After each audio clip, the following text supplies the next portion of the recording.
अस्सलाम वालेकुम dear students, मेरा नाम है वसीम शहजाद और मैं एमफिल मैथमेटिक्स हूँ। आज से जो हमारा वीडियो का टॉपिक है वो है पायास एंटी टेस्ट, इसके जनरल मैथ के क्वेश्चंस। 2014 से 2017 के जो जनरल मैथ में क्वेश्चन आए हैं इसके टेस्ट में, वो मैंने यहाँ पे डिस्कस करने हैं। तो पहले जो वीडियोस मैंने बनाई थी 18 पर भी वीडियो बनी है और 19 पर भी, उसमें कंप्लीट पेपर के क्वेश्चंस थे। अभी मैंने सिर्फ जो जनरल मैथ के क्वेश्चंस, क्योंकि टाइम शॉर्ट था तो इस वजह से जो 3 पेपर मेरे पास हैं 14, 15, 17, 16 भी 4 पेपर, उनमें से जितने भी आए हैं जनरल मैथ के क्वेश्चन सिर्फ वो डिस्कस होंगे। तो पहले 3 क्वेश्चन सामने लिखे हैं। y is equal to log 3 power x plus 1 base 3 is equal to, इसको हमने सॉल्व करना है। तो सॉल्व कैसे करेंगे, यानी y की वैल्यू इज इक्वल टू का मतलब है y की वैल्यू पूछी जा रही है। तो इसमें log लिखा हुआ है, आंसर में log नहीं है, इसका मतलब है इसे एक्सपोनेंशियल फॉर्म में लिखना है, लॉगरिथम को खत्म करना है। उसका मेथड ये होता है कि जो बेस है, यहाँ पर बेस है 3, जो log की बेस है, वैसे तो उसके सामने 3 पावर x प्लस 1 लिखा है, तो x प्लस 1 के लिए बेस 3 है, लेकिन लॉगरिथम की बेस नीचे वाली होती है, जो नीचे लिखा हुआ है 3, ये वाली 3, ठीक है। तो बेस लिखी जाती है, जो इक्वल के दूसरी साइड पे है जहां पर लॉग नहीं है वो मेंबर इसकी पावर में आ जाता है। इक्वल टू के बाद जो लॉगरिथम के साथ बाकी बच गया है उसे लिख दिया जाता है सिर्फ। तो ये एक्सपोनेंशियल फॉर्म में लिख दिया हमने, अब इसमें लॉगरिथम नहीं है। बेसिस इक्वल है, दरमियान में भी इक्वल का साइन है, इस वजह से इनकी पावर्स को आपस में इक्वल लिखा जा सकता है। अगर बेसिस डिफरेंट हो और फिर पावर्स वेरिएबल में फॉर्म में हो तो फिर हम उसे फाइंड नहीं कर सकते। जब बेसिस सेम होंगी, दरमियान में इक्वल होगा, फिर उनकी वेरिएबल पावर्स आपस में इक्वल लिखी जा सकती हैं। बिल्कुल इस तरह से कि अगर मैं कहूं कि 2 नंबर लिखे हुए हैं, 3 की पावर 2 और 3 की पावर x आपस में इक्वल, तो यकीनन x इक्वल टू 2 होगा, क्योंकि 3 की पावर 2 के अलावा मैं अगर 4 रख दूं तो ये आपस में इक्वल नहीं रहेंगे, लेकिन आपस में इक्वल गिवन है, लिहाजा ये नंबर और ये नंबर सेम होंगे तो 9 इज इक्वल टू 9 बनेगा, वरना नहीं। इस वजह से आंसर इसका होगा x प्लस 1। क्वेश्चन 1 के बाद क्वेश्चन नंबर 2 है, ये भी वैसे ही है। मैंने लॉगरिथम के जो क्वेश्चन है टॉपिक वाइज वो मैंने पहले लिख लिए हैं। सारे लॉगरिथम के क्वेश्चन 14 से लेकर 17 तक जितने भी आए हैं वो सारे लिखे होंगे। तो x की पावर बिल्कुल लॉगरिथमिक फॉर्म है, तो आप एक्सपोनेंशियल फॉर्म जैसे पहले वाला किया, बेस x है तो इक्वल के बाद 5 है, is equal to 1/10 24। x power 5 है तो 10 24 किस नंबर की पावर 5 करने से आता है? 4 की पावर 5 करने से आता है। तो इसे आप लिख सकते हैं 1/4 होल पावर 5, इसलिए x की वैल्यू कितनी आ जाएगी? 1/4। क्वेश्चन नंबर 3 देख लेते हैं। ये लॉगरिथम के रूल्स होते हैं, 4 लॉज हैं लॉगरिथम के, उनमें से ये 4th लॉ को यूज किया हुआ है। 4 लॉज हैं, वो मैं डिस्कस कर देता हूं पहले। पहला जो लॉ है वो होता है logarithm of x into y, any base, कोई बेस a लिख देता हूं मैं, तो log of x plus log of y लिखा जा सकता है विद सेम बेस। ये पहला लॉ है लॉगरिथम का। दूसरा है x ओवर y, कोई भी बेस हो सकती है, बेस a लिख दी है। कोई भी बेस का मतलब जो लॉगरिथम के डेफिनेशन के मुताबिक बेस होती है, इसकी डेफिनेशन के मुताबिक जो बेस होती है वो ग्रेटर देन 1 होती है, ठीक है, 0 नहीं हो सकती, ग्रेटर देन 1 होती है, नेगेटिव भी नहीं होती। तो ये होगी x minus log of y base a, ये सेकंड लॉ ऑफ लॉगरिथम है।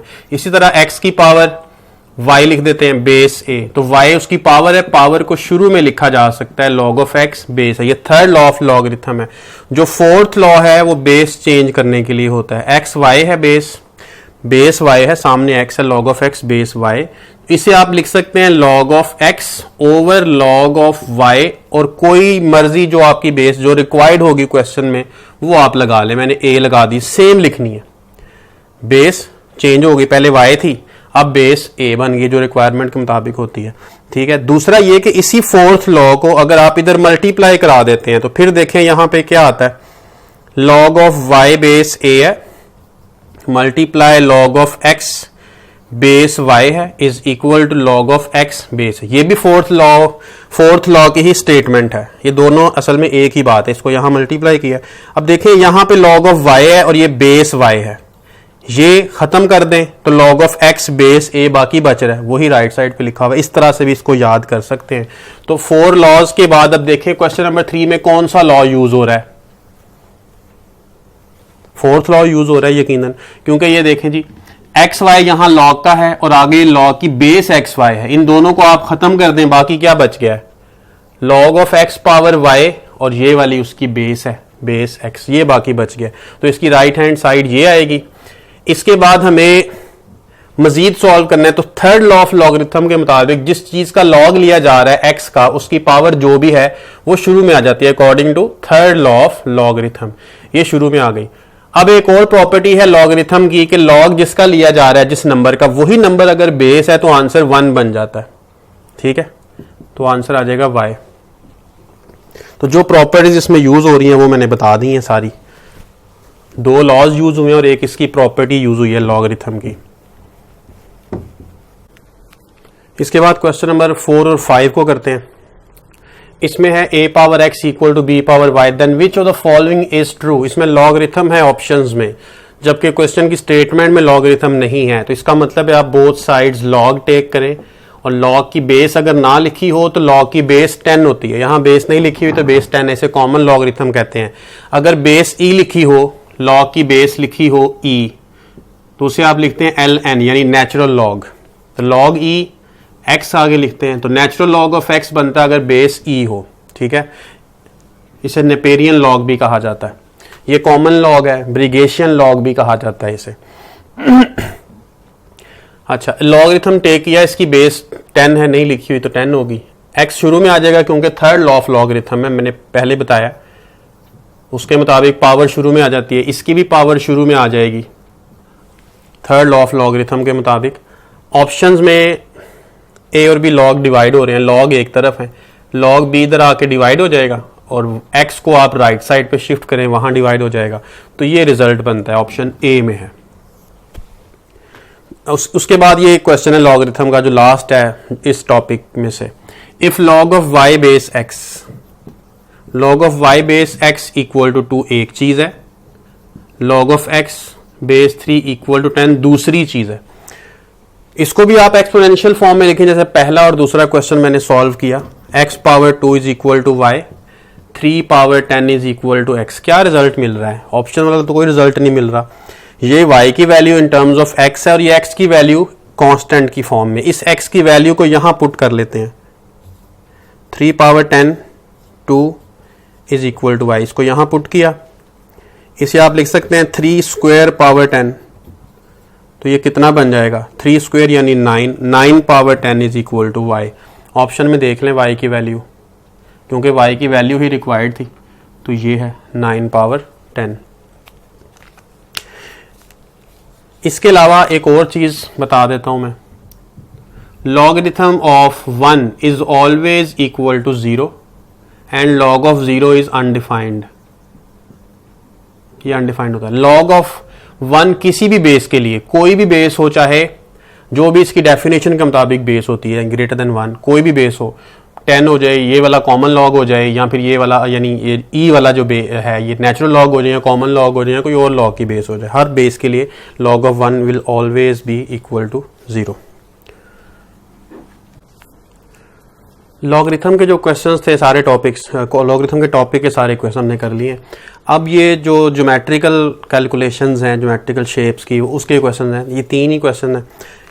15-18 में यही क्वेश्चन 2 दफ़ा आ चुका है और ये क्वेश्चन भी 2 बार आ चुका है। ये 15 और 18 वाला मैंने जो 18 वाली वीडियो थी उसमें सॉल्व किया हुआ है, और ये वाला भी 18 वाली वीडियो मैंने सॉल्व किया हुआ है, दोनों मैंने ऑलरेडी सॉल्व किए हुए पायास 18 की वीडियोज़ में, और ये 17 वाला ये अभी हम करते हैं।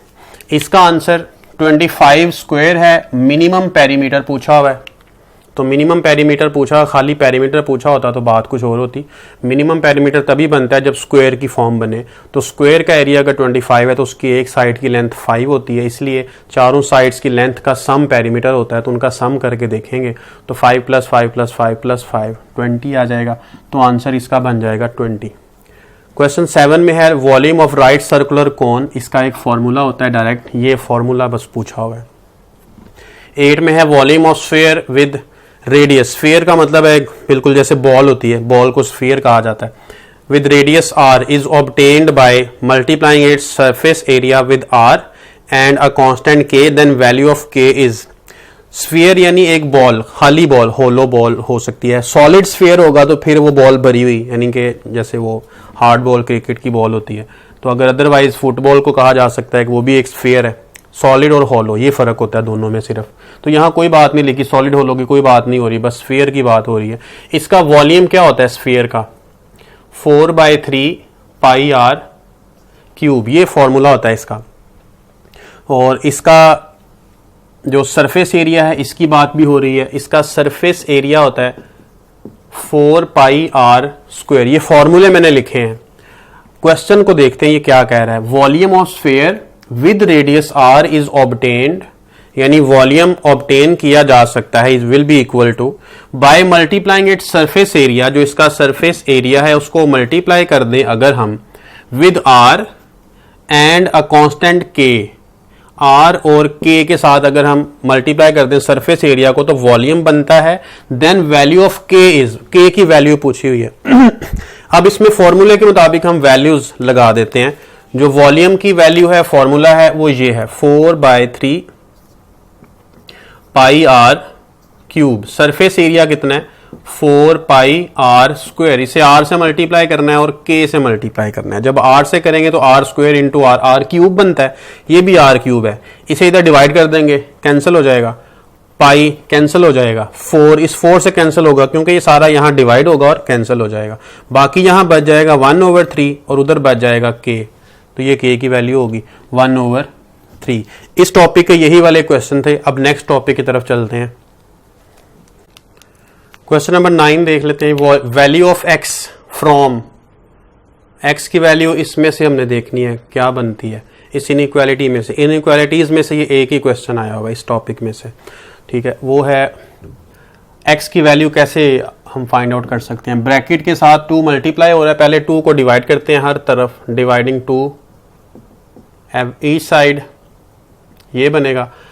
x के साथ -5 है, इसे यहां से रिमूव करें ताकि वैल्यू x की रह जाए, यहां पर सिर्फ x रह जाए। 5 ऐड किया हर तरफ, 1 रह गया। x एलसीएम कर लें तो 19/2 बन गया ये। तो 1 यहां पे इक्वालिटी का साइन नहीं है। अब इसको आपने इंटरवल की फॉर्म में लिखना है। 1 is less than equal to x, इसका मतलब हमने इंटरवल जब बनाना है तो 1 उसमें इंक्लूडेड है क्योंकि इक्वल है। यहां पे लेस है तो इक्वल नहीं है उसके साथ, तो 19/2 इक्वालिटी के साथ नहीं आएगा, यानी पैरेंथेसिस। पैरेंथेसिस का मतलब है कि ये एंड पॉइंट इंटरवल में शामिल नहीं। स्क्वायर ब्रैकेट का मतलब कि ये एंड पॉइंट इंटरवल में शामिल है, ठीक है। अगर ये भी इक्वालिटी के साथ ना होता तो इसको भी हम पैरेंथेसिस यानी गोल ब्रैकेट में लगा देते। ये इसका आंसर है, पहली ऑप्शन में ही है। 3/5 ऑफ 2/3 ऑफ 2/5, इस टॉपिक का भी एक ही क्वेश्चन है, फ्रैक्शंस का ये टॉपिक है। 3/5 3/5 बनता है। ऑफ 2/3, ऑफ 2/3 का मतलब है इससे मल्टीप्लाई करना है आपने। ऑफ 2/3 ऑफ 2/5, इसका फिर 2/5 करना है। ऑफ ए नंबर, कोई नंबर है अननोन, वो x रख लेते हैं। इज 36, तो यहां पे इक्वल टू 36 लिख लेते हैं। इसको सॉल्व करना है, वैल्यू आएगी x की। पहले तो ये कटिंग हो रही है, कटिंग करते हैं। 4/25 बनता है x के साथ, x की वैल्यू बन जाएगी 36 मल्टीप्लाई बाय 25/4। इसकी मजीद कटिंग कर लें तो 9 × 25x की वैल्यू बनी। फाइंड क्या करना है? What is the 4/5 of square root of that number. इस नंबर का जो हमने फाइंड किया है, मल्टीप्लाई करने की जरूरत नहीं है। इस नंबर का 4/5 ऑफ स्क्वायर, इसके स्क्वायर रूट का 4/5 करना है। इसका मतलब है जो रिक्वायर्ड नंबर है वो ये है, ये रिक्वायर्ड है 4/5 of square root of that number. तो 4/5 करें, स्क्वायर रूट में इनको लिखें। 9 का स्क्वायर रूट कितना होता है? 3 है, और 25 का 5, इसलिए ये 3 × 5 है। कटिंग कर लें 5 की, 5 से 4 × 3 12 इसका आंसर बनता है, डेल्टा ऑप्शन में है। अब ये जो लास्ट क्वेश्चन बच गया, क्वेश्चन नंबर 11, इस क्वेश्चन नंबर 11 को देख लें कैसे सॉल्व होगा, या आपने खुद करना है। 2017 में आया था ये। अब ये क्वेश्चन मैंने फिर भी लिखा रहने दिया। क्वेश्चन 12 और 13 अभी हम सॉल्व करेंगे। तो क्वेश्चन जो है ये वाला 11, ये आपने खुद सॉल्व करना है और मुझे इसका कमेंट्स में बताना है कि आपने आंसर क्या निकाला है, ठीक है। तो क्वेश्चन नंबर 12 ये है टैंक एंड पाइप सिस्टर्न, यानी तालाब वगैरह इस तरह के जो क्वेश्चंस बनते हैं, ये उनके टॉपिक का एक क्वेश्चन है। A tap can fill a tub in 24 hours due to leak at bottom. अब इस तरह के जो भी क्वेश्चंस आएंगे टैंक एंड पाइप के हवाले से, वो इस तरह से होगा कि अब देखें ना, एक टैप हमने ओपन की किसी टब में, ये टब है, इसमें एक टैप हमने ओपन की, इनलेट पाइप समझ ले इसको, इनलेट पाइप है, यहाँ से पानी उसके अंदर आ रहा है। 24 घंटे लगते हैं इस टैंक को फुल होने में, 24 घंटे में इसने फुल होना है। तो इसका मतलब हुआ, पहले मैं लिख लेता हूं, टोटल टाइम इसमें कितना लगेगा 24 आवर्स। तो 1 आवर में कितना इसका पोर्शन पूरा फिल आउट हो जाएगा, 1 घंटे में 1/24। 1 घंटे में जाहिर है 24 में से एक हिस्सा, दूसरे घंटे में दूसरा हिस्सा, तीसरे में तीसरा, इस तरह 24 घंटे में 24 हिस्से बन जाएंगे उसके। तो पूरे टैंक के 24 हिस्से कर लेंगे तो 1 घंटे में उसका एक हिस्सा फिल होगा। 2 घंटों में 2/24, 3 घंटों में 3/24 पार्ट ऑफ टैंक फिल होगा। ये बात क्लियर होगी। इसके बाद अगली बात यह कि इसमें लीकेज होना है। लीकेज कितना हो रहा है वो हमें पता नहीं है कितना हो रहा है, हम उसको लेट कर लेते हैं कि वाई लीक हो रहा है, ये समझाने के लिए, वरना शॉर्ट मेथड इजीली सॉल्व हो जाता है। लेट वाई इज लीकेज, ठीक है जी, वाई लीकेज के लिए हमने लेट कर लिया। The tub is filled in 36 hours. इसके साथ फिर जो टब है वो 36 आवर्स में फिल होता है। 24 में पहले हो रहा था अगर लीकेज नहीं था, अगर लीकेज भी साथ साथ हो रहा है, यानी आउटलेट पाइप एक लग गया, यहाँ सुराख है, यहाँ पे वहां से फ्लो आउट हो रहा है, तो 36 घंटे लगेंगे। अब इसका क्या मतलब है, अब क्या करेंगे कि अब जो टब भर रहा है उसके 36 हिस्से करेंगे। 1 घंटे में 1/36, 2 घंटों में 2/36 उसके पार्ट फिल होंगे, 3 घंटों में 3/36 पार्ट फिल होंगे टब के लीकेज के साथ, ठीक है। तो 1 और विद लीकेज, इसको मैं लिखता हूं विद लीकेज अगर करेंगे तो 1/36 पार्ट ऑफ टैंक इसका फिल होगा, ठीक है। अच्छा, अब 1 घंटे की हम कैलकुलेशन सारी कर लेते हैं। 1 घंटे में अगर लीकेज ना होता तो इतनी फिलिंग हो रही थी, इतने पार्ट फिल हो रहे थे, माइनस जो लीकेज है, अगर वाई लीकेज हो रही है टोटल, तो 1 घंटे में कितनी लीकेज होगी 1/y। 1 घंटे में लीकेज हो गई 1/y, क्योंकि सारी की सारी टैंकी खाली होने में वाई लगेगा, टाइम लगेगा, ठीक है। तो 1/y 1 घंटे में उसका पार्ट ड्रेन हो जाएगा सारा, इज इक्वल टू 1/36। ये लीकेज के साथ जो पार्ट उसका फिल हो रहा था ये वो है, लीकेज के बगैर जो फिल हो रहा है माइनस उसमें से कर देंगे लीकेज, तो यहां पे कितना आ जाएगा, ये लीकेज के साथ है। क्योंकि माइनस क्यों कर रहा है, प्लस नहीं कर रहे। अगर यहां पे 2 इनलेट पाइप होते हैं, ये भी क्वेश्चन बन सकता है कि 2 पाइप हैं जो टैंक को फिल करते हैं, अगर एक पाइप को बंद कर दिया जाए तो फिर वो टैंक को फिल करता है, या दोनों पाइप चला दिए जाएं तो फिर कितने टाइम में फिल करता है। इस तरह के मुख्तलिफ तरह के ये क्वेश्चन बन सकते हैं। तो अगर 2 इनलेट पाइप होते तो फिर हम यहां प्लस लगाते और लीकेज नहीं होना था। फिर अगर लीकेज होता तो लीकेज को फिर भी माइनस ही करना था, क्योंकि लीकेज पानी को जाया कर रहा है। जब 2 पाइप उसमें पानी फेंक रहे हैं तो फिर दोनों के जो 1/x और 1/y है वो प्लस होगा, और 1/z लीकेज होगा वो माइनस हो जाएगा। क्लियर होगी बात। तो यहाँ लीकेज है और एक पाइप है इनलेट का, एक आउटलेट है, इसलिए माइनस आउटलेट वाले को कर रहे हैं। और टोटल जो है तमाम पाइप खोलकर लीकेज ओपन करते हुए जो टोटल हमें घंटे दिए ये उसमें से हमने लिखा है 1/36 पार्ट। इसमें से y की वैल्यू कैलकुलेट करनी है। 1/y को आप इस तरफ शिफ्ट कर लें, 1/24 और ये 36 इधर आ जाएगा। इसको आपने एलसीएम के जरिए सॉल्व करना है। 24 और 36 का एलसीएम कितना होगा,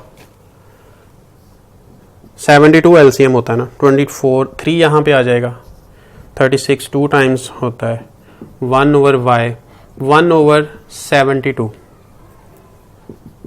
तो y की वैल्यू कितनी आ गई 72। हमने लीकेज को लेट किया हुआ था तो 72 इसमें आंसर आ जाएगा। यानी अगर आप लीकेज के साथ उसको छोड़ दें, इनलेट पाइप बंद कर दें, टैंक फुल करने के बाद इनलेट पाइप बंद कर दें, तो कितने टाइम में टैंकी खाली हो जाएगी इस लीकेज की वजह से? तो 72 आवर्स की वजह से 72 आवर्स लगेंगे। नेक्स्ट है 13,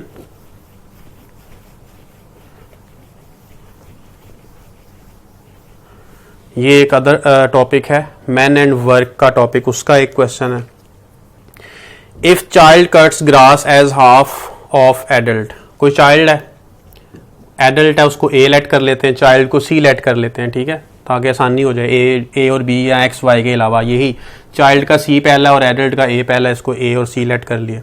तो चाइल्ड जो है वो घास काटता है हाफ ऑफ एडल्ट, जो एडल्ट है उसके मुकाबले में हाफ, ठीक है। इसका मतलब है 2 चाइल्ड होंगे तो एक एडल्ट जितना घास वो काट लेंगे। तो ये एक इक्वेशन आ गई ए और सी का आपस में जो लिंक दिया हुआ है। फिर लिखा है 20 adults and 16 children cut grass in 10 days. तो घास काटने वाले बच्चे हों या बड़े हों, हमने इकट्ठे ही उनको इकट्ठे लगा दिया फील्ड में, वो ग्रास को काट रहे हैं, 10 दिन लगते हैं उनको। अगर 8 एडल्ट हों, 12 चिल्ड्रन हों, तो फिर कितने दिन लगेंगे, ये क्वेश्चन है। तो हम ऐसा करते हैं, एडल्ट और चिल्ड्रन को काउंट करते हुए हम चिल्ड्रन में काउंट कर लेते हैं, क्योंकि चिल्ड्रन एक छोटी वैल्यू आ रही है, तो एडल्ट में फ्रैक्शन बना लेनी, फ्रैक्शन की बजाय आप चिल्ड्रन को टोटल बना लें, ज़्यादा बेहतर होगा। अगर 20 एडल्ट होते हैं तो चिल्ड्रन कितने बनेंगे, ये देख लें, ए की वैल्यू 2c है, आप ए की वैल्यू लगा के देख लें, 40 चिल्ड्रन बनेंगे। यानी 20 एडल्ट्स की जगह 40 चिल्ड्रन उतना ही काम करेंगे जितना 20 एडल्ट्स ने करना है। तो हम 40 चिल्ड्रन को टेक कर लेंगे 20 एडल्ट्स के लिए।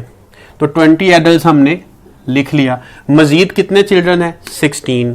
तो टोटल कितने हो गए, 40 इधर से आगे जो 20 एडल्ट थे और 16 चिल्ड्रन ये वाले हो गए। इनको कितना टाइम लगता है, ये हैं कितने, 56 चिल्ड्रन बन गए। इसका मतलब कि मैंने जो कैलकुलेशन की है, ये असल में मैंने कैलकुलेशन की है 20 एडल्ट्स एंड 16 चिल्ड्रन की। 20 एडल्ट्स जो हैं वो 40 चिल्ड्रन के इक्वल काम करते हैं, इसलिए उसकी जगह पे आ गया 40, 16 एज इट इज, टोटल बन गए 56 चिल्ड्रन, यानी यहां तक। तो 56 चिल्ड्रन अगर होंगे तो 10 दिनों में फील्ड को काट देंगे, उसमें जितना भी घास लगा है वो उसको 10 दिन में काट देंगे। ये बात क्लियर है? तो मैं यहां पे इनके लिए लिख देता हूं 10 days, 56 children 10 days. Next statement पे आते हैं, 8 एडल्ट्स। 8 एडल्ट्स हैं तो चिल्ड्रन कितने बनेंगे, 16, बिल्कुल। तो 8 एडल्ट्स और 12 चिल्ड्रन हैं, तो ये टोटल कितने बनेंगे, 8 एडल्ट्स की जगह 16 चिल्ड्रन हो सकते हैं और 12 चिल्ड्रन उसके साथ अलहदा हैं, तो ये बनते हैं 28 children. 28 children, how many days, how many days को हम लिख लेते हैं x डेज, अननोन है, x डेज कर लेते हैं। अब इनको हमने मैन एंड वर्क के जो क्वेश्चन होते हैं जिस मेथड से, अब उस मेथड की तरफ आते हैं। फिलहाल हमने वो मेथड अप्लाई नहीं किया, फिलहाल हमने सिर्फ ये यहाँ पे था जी, चिल्ड्रन भी थे एडल्ट भी थे, तो उनको मिक्सअप करने की बजाय हमने सारों को एक ही वेरिएबल में कन्वर्ट कर लिया, सी में यानी चिल्ड्रन में, ठीक है। वेरिएबल 2 की बजाय सिंगल कर लिया। तो यहां लिखते हैं चिल्ड्रन और ये डेज, चिल्ड्रन और डेज। तो 56 चिल्ड्रन अगर काम पे लगाए जाएं तो 10 दिनों में काम हो जाता है, और अगर 28 चिल्ड्रन लगाए जाएं तो फिर कितने दिनों में काम होगा। अब ये क्वेश्चन सिंपल हो गया है, अब इसको सॉल्व करना आसान है। इस तरह के जो भी क्वेश्चंस होंगे आपने सबसे पहला एरो लगाना है वेरिएबल से दूसरी साइड की तरफ, यह वेरिएबल की से दूसरी साइड पे लगा दिया। अब इसमें डायरेक्ट रिलेशन हो सकता है या इनडायरेक्ट रिलेशन हो सकता है, इस पे गौर करना है, और उसी की वजह से अब इस तरफ एक एरो लगेगा, या तो ऊपर की तरफ या तो नीचे की तरफ, डिपेंड करता है कि डायरेक्टली है। अगर डायरेक्टली है दोनों के एरो सेम हो जाएंगे, अगर डायरेक्टली नहीं है, इनवर्सली प्रोपोर्शनल बनता है, तो उसका एरो नीचे की तरफ हो जाएगा, ठीक है। तो कैसे पता चलेगा, वो इस तरह से आप देखें कि अगर 56 यानी 56 चिल्ड्रन है, 10 डेज में कोई काम करते हैं, आपने बच्चों की तादाद कम कर दी, तो क्या वो 10 दिनों से कम दिनों में काम करेंगे या ज्यादा दिन लगेंगे। अब सेम काम सेम है, एक बड़ी सी फील्ड है, जितनी भी फील्ड है, फर्ज कर लें ये एक फील्ड है, इसमें 56 बच्चे लगाते हैं तो सारी घास वो काटते हैं 10 दिनों में। बच्चे मैं कर देता हूं कम, 28 बच्चे लगाता हूं अब इस पे कि वो काम करें। इस फील्ड को क्लियर करने में, तो अब ज्यादा दिन नहीं लेंगे वो, क्योंकि लोग कम हो गए हैं काम करने वाले, काम ज्यादा हो जाएगा उनके लिए, इसलिए वो ज्यादा दिन लेंगे। इस वजह से जो एरो है वो इनवर्स की तरफ आ जाएगा, ये इस तरह से एरो आएगा, इनवर्सली प्रोपोर्शनल होगा ये, ठीक है।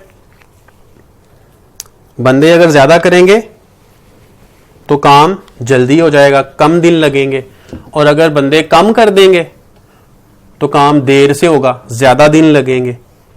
क्लियर है? अच्छा, अब इनको लिखना कैसे इक्वेशन की फॉर्म में?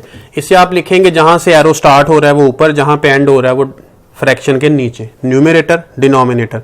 यहां पे भी सेम प्रोसेस, जहां से स्टार्ट हो रहा है वो ऊपर, जहां पे एंड हो रहा है एरो वो नंबर नीचे। वेरिएबल के अलावा बाकी हो सकता है ये, क्योंकि और भी क्वेश्चंस होते हैं जिसमें तीन तीन चीजें आ जाती हैं, वो तीसरी चीज का भी हम कंपैरिजन करते हैं, तो फिर वो सारी चीजें एक तरफ होती हैं, वेरिएबल वाली फ्रैक्शन एक तरफ होती है। तो इसलिए वेरिएबल वाली फ्रैक्शन एक तरफ है, कांस्टेंट वाली उस तरफ है। इनकी कटिंग कर लें, 2 आ जाएगा, 2 इंटू 10 20 आ जाएगा, तो आंसर इसका 20 बनता है। इसके अलावा और भी क्वेश्चंस हैं, तो वो मेरे पास वैसे यानी कि इसमें से नहीं है, वैसे इस टॉपिक के मेरे पास कुछ क्वेश्चंस हैं, तो इस वीडियो के एंड पे मैं कुछ लिख देता हूं बोर्ड के ऊपर, वो आप नोट कर लीजिएगा, वो आपने खुद ही सॉल्व करने हैं। इसके साथ ये वाला क्वेश्चन नंबर 11 भी आपने सॉल्व करना है, और ये मुझे आपने रिजल्ट बताना है। वो जो क्वेश्चन मैं आपको दूंगा वो भी मैं नेक्स्ट वीडियो में, 2-3 क्वेश्चन मैं आपको देता हूँ सॉल्व करने के लिए, तो नेक्स्ट वीडियो में मैं आपको शेयर कर दूंगा उसका रिजल्ट कि सॉल्व कैसे करना है, ठीक है। अब आपने इस वीडियो को लाइक भी करना है, शेयर भी करना है। बहुत शुक्रिया। ये वाले 3 क्वेश्चन हैं, 2 मैंने लिखे हैं, तो टाइम की कुछ कमी है जिसकी वजह से मजीद क्वेश्चन नहीं हो सकते, तो ये आप देख लें उसी टाइप के जो आपको मैंने पहले करवाए हैं। तो ये 2 क्वेश्चन आपने करने हैं, तीसरा ये है। तो नेक्स्ट वीडियो में मुलाकात होगी इंशाल्लाह।